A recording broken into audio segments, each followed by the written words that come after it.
তার বিয়ে হয়েছিল গোপন ভাবে, তারপর গোপনটা তারা থাকে নাই, আসলে সবাই জানতো। কারণ যে আমি দেখেছি শাকিল ভাইকে অনেক ছবিতে, আমরা যেমন মিলনমালা প্রেম ছবি আমি কাজ করে দিয়ে সে ঘরে মা সেটা রাজি বলছে ঠিক আছে ছেড়ে দিবে, কিন্তু মা রাজি ছিল না। মা দেয়নি, বলছে না, প্রশ্নই ওঠে না, এরকম ছেলের কাছে ফিল্মের ছেলের কাছে বিয়ে দিবে না হোক।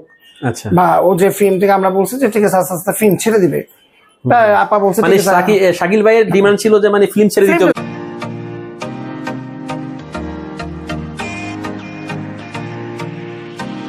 ওনার ক্যারিয়ারের শুরুতে আরেকজন স্বনামধন্য নায়ক শাকিল খানের সাথে ওনার ভালো একটা সম্পর্ক ছিল এবং সংসারও হয়, যেটা আপনার আম্মু ইন্টারভিউতে বলেছেন 1 বছর সংসারে ছিল। সেই সংসারও নাকি পপিপুর মায়ের জন্য নষ্ট। এটা যদি বলতেন বা এটা সম্বন্ধে। আসলে ওইটা তো শাকিল ভাইয়ের সাথে তার বিয়ে হয়েছিল গোপন ভাবে, তারপর গোপনটা তারা থাকে নাই, আসলে সবাই জানতো। কারণ যে আমি দেখেছি শাকিল ভাইকে অনেক ছবিতে, আমরা যেমন মিলনমালা প্রেম ছবি আমি কাজ করেছি, যখন হোল নাইট ডে কাজ করেছি, ইভিনিং এ কাজ করেছি, তখন দেখতাম আপুরে একটু পর পর শাকিল ভাই জিজ্ঞেস করতো কবি পানি খাও পানি খাও। তা আমি আবার বলছি আপা ভাইয়া আচ্ছা আপুরে একটু পর পর পানি খাও আমাদেরকে, বুঝবে না, অস্থির হয়ে যায়, গরম লাগে, ও টিকতে পারে না। হ্যাঁ, মানে কেয়ার করার পরে আমি বললাম কি আচ্ছা কি ঘটনাটা, না তো মানে বলা যাবে না, আছে মিলনমালা প্রেম। হ্যাঁ, তা মিলনমালার প্রেমে আমি আর শাকিল ভাই ছোট থেকে বড় হই, মানে ছোটবেলা থেকে আমরা বড় হই হিরো। আমি শাকিল ভাই ক্লোজ ফ্রেন্ড করছি। তারপরে আবার জুয়ারিতেও দেখলাম, আবার জোর ছবিতেও আমি দেখলাম, জোর ছবিতেও আমি কাজ করছি, ওইখানে আমি শাকিল ভাইয়ের বন্ধু করছি, সেখানেও আমি পপি আপুকে দেখছি, সেইখানেও পপি আপু হিরোইন ছিল ওই ছবির। তা এই তখনই দেখার পরে শুনছিলাম যে হ্যাঁ। তারপরে একদিন আমার সে বললো যে সোহাগ আমি এত ভালোবাসি পপিরে, কিন্তু ও আমার ভালোবাসে না, সাথে সংসার করতে চায় না মনে হয়। আমি তো বিয়ে করলা কবে, তাই কোর্সের এর মধ্যে দেখো আমি এত পছন্দ করি, সে আমাকে অ্যাভয়েড করে, কারণ ওর দোষ না, আমি তাহলে আপা তোমার পছন্দ করে না। তা বলতে না ওর মার জন্য, ওর মা ভালো লোক না, ওর মা চায় না আমাদের সংসারটা হোক। বা ও যে ফিল্ম থেকে আমরা বলছি যে ঠিক আছে আস্তে আস্তে ফিল্ম ছেড়ে দিবে, আপা বলছে শাকিল ভাইয়ের ডিমান্ড ছিল যে মানে ফিল্ম ছেড়ে দিতে হবে, ছেড়ে দিয়ে সে ঘরে মা সেটা রাজি, পপি আপা বলছে ঠিক আছে ছেড়ে দিবে, কিন্তু মা রাজি ছিল না। মা দেয়নি, বলছে না, প্রশ্নই ওঠে না, এরকম ছেলের কাছে ফিল্মের ছেলের কাছে বিয়ে দিবে না। আচ্ছা, তখন ওই নিয়ে কিছু করার পরে তারপর তার সাথে কোনো অবস্থায় বনিবন্ধন হয়নি। শাকিল ভাইয়ের সাথে বনিবন্ধন হওয়ার পরে তারপর তার সাথে ডিভোর্স হয়েছে। তাহলে ডিভোর্সটাতে আপুরও সেভাবে মত ছিল না, মায়ের কারণে হয়তো বা ছেড়ে দিয়েছে। হ্যাঁ, সে যে পরে তাদের পছন্দই করতেন না, ওদের বললাম না পানি দিলে বলতো না সরো আমার সামনে দিয়ে আসো না, আর সামনে আসবে না। তখনই সে বলতো যে আমার সাথে এরকম খারাপ বিহেভ করে। শাকিল ভাইটা খুব দুঃখ প্রকাশ করেছিলেন তখন, এই আর কি। তারপর থেকে ডিফারেন্স চেঞ্জ হয়ে গেল, তারপর শাকিল ভাই চলে গেল আরেক জায়গায়, আরেক হিরোইনকে বিয়ে করলেন সে। এখন ভালো সংসার করতেছেন, ভালোই আছেন, খুব ভালো মনের মানুষ ছিলেন উনি। আচ্ছা, আরেকটা শেষ প্রশ্ন হচ্ছে যে দীর্ঘদিন আত্মগোপনে ছিলেন উনি, মিডিয়া তো সেভাবে আসেননি, চলচ্চিত্র সমিতির লোকেরাও সেভাবে জানতো না, হয়তো কয়েকজন জানলে জানতেও পারে, তারা প্রকাশ করেনি, এটা কি কারণ যদি বলতেন? আসলে শিল্পী সমিতির তো পপি আপা জানাই নাই, যদি জানাতেন হয়তো বা জানতে পারতেন, বা আমাদের শিল্পীরা জানতো। যত সে চাচ্ছে যে মিডিয়া থেকেই সরে যাবে, তার জানানো কিছু থাকে না, তার পার্সোনালির ব্যাপার। এখন যত এই জানানোটা হচ্ছে একমাত্র তার মার কারণে, কারণ তার মা তার নামে মামলা করার কারণে তার বাধ্য হয়ে এসে আপনাকে জানাতে হয়েছে। কারণ যখন সে কোর্টে দাঁড়াবে, কোর্টে অবশ্যই তাকে পাবলিক দেখবে, দর্শক দেখবে। ওখানে তো আর ফিল্ম ইন্ডাস্ট্রি যে না, যে ওনার বডিগার্ড থাকবে বা ওনার লোকজন থাকবে, এখানে যেতে পারবে না বা শিডিউলে এই সেটে ঢুকতে পারবে না, এটা তো শুটিং না, কারণ এটা লাইফ, রিয়েল লাইফ। এবং ইভেন ওইখানে মামলার জন্য তার মাকে এবং তাকেও দাঁড়াইতে হবে, তার বোনদেরকেও দাঁড়াইতে হবে কোর্টে।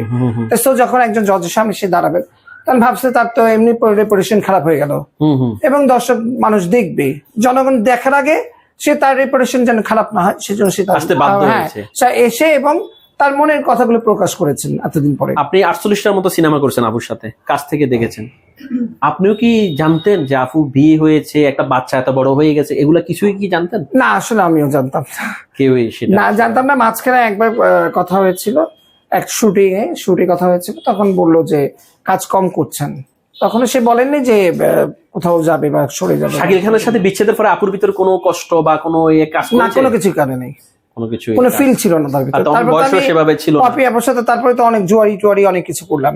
অনেক ছবি। সাকিব ভাইয়ের সাথে কাজ করলাম, তো তখন দেখি নাই, বা অন্ধকারের জীবনও কাজ করলাম আমিন খানের। তো এখন মেয়ের সাথে যোগাযোগ করে না, উল্টা ওর বদনাম করতেছে কি আপু? সে আগের অবস্থা নেবি দেয় না অন্য কিছু? এইটাই, সে আগে অবস্থা তো এখন এখন দেখেন ফিল্ম ইন্ডাস্ট্রি যে নাই, ফিল্ম ইন্ডাস্ট্রি তো নাই বলতে গেলে, দেখেন ছবি তো নাই এখন, সুপারস্টার যারা হিরোইন আছে হিরো আছে কেউই কিন্তু এখন ফিল্ম ইন্ডাস্ট্রি যে নাই। ইভেন আপনি দেখবেন বাংলাদেশেও কিন্তু অনেক আর্টিস্ট নাই, আমাদের অনেক শিল্পীরা কিন্তু এখন বিদেশে পাড়ি দিয়েছেন, কারণ যত এখানে আমাদের ফিল্ম ইন্ডাস্ট্রি কাজ নেই।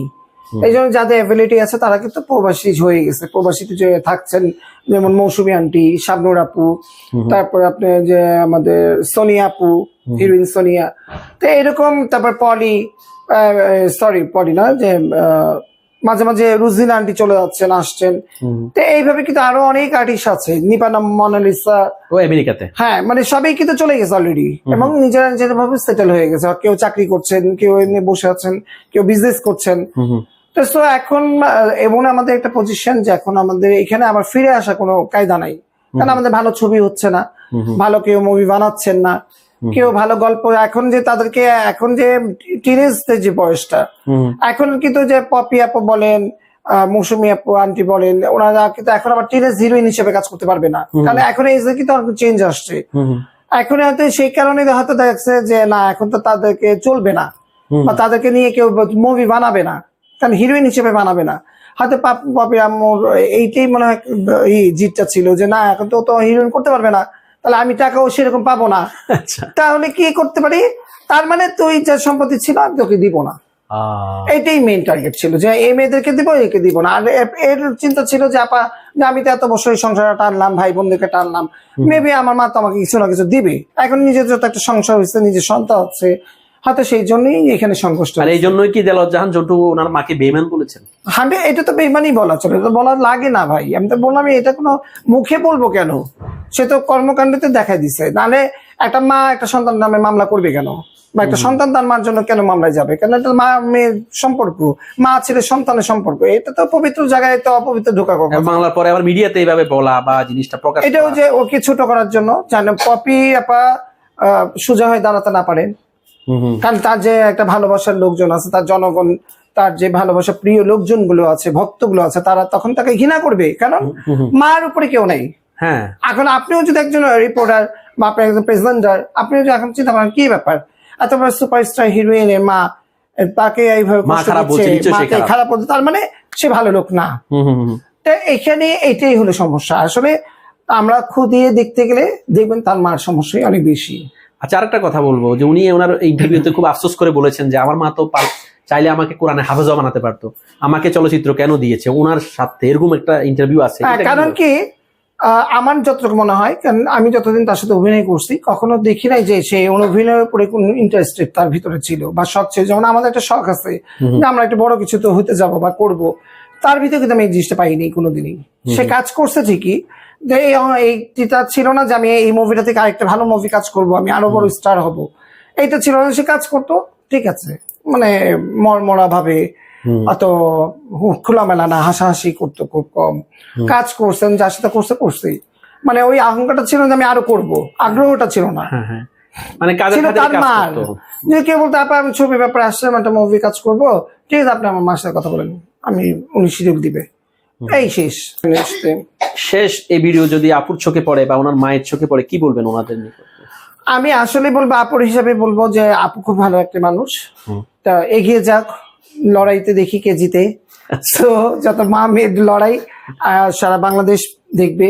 ইভেন আমি চিন্তা করব এরকম মা যে মার জন্য জীবনটা ত্যাগ করলেন, আমার মনে হয় সেরকম মা থাকার চেয়ে না থাকা ভালো। ইভেন আমি আপাকে বলবো যে এই যে মামলা মোকদ্দমায় চলে আসছে, তারা এগুলো না করে, তারা সিচুয়েশন ওইটা একটু হেল্প করে পারিবারিক তারা বসুক, বা তার মা বা সে দুজনেই কোনো বদনাম নাই করুক, তারা একটাই কাজ করুক, তারা এক জায়গায় বসে কথা বলুক, বলে ইভেন তারা সমাধান করবে। অনেক অনেক ধন্যবাদ। আসলে ওনার প্রোগ্রাম আছে, আমি আর বড় করবো না। অনেক ধন্যবাদ, ভালো থাকবেন। আসসালামু আলাইকুম। আলাইকুম আসসালাম, ভালো থাকবেন, আপনারা সুস্থ থাকবেন, এবং যে যেখান থেকে দেখছেন এই চ্যানেলটাকে সাবস্ক্রাইব করে দিবেন, বেশি বেশি লাইক দিবেন, কমেন্টস করবেন এবং আমাদের পাশে থাকবেন, কারণ এই চ্যানেলটা সত্য কথাগুলো নিয়ে আসেন। সোহাগ ভাই আপনার জন্য অনেক শুভকামনা রইল, আজকে প্রোগ্রামের জন্য শুভকামনা, ভালো Thank you থাকবেন। so আসসালামু much. আলাইকুম। ভালো লাগলে লাইক কমেন্ট করে আপনার মতামত দিন। সাথে থাকার জন্য সাবস্ক্রাইব করুন এবং বেল বাটনটিতে ক্লিক করুন।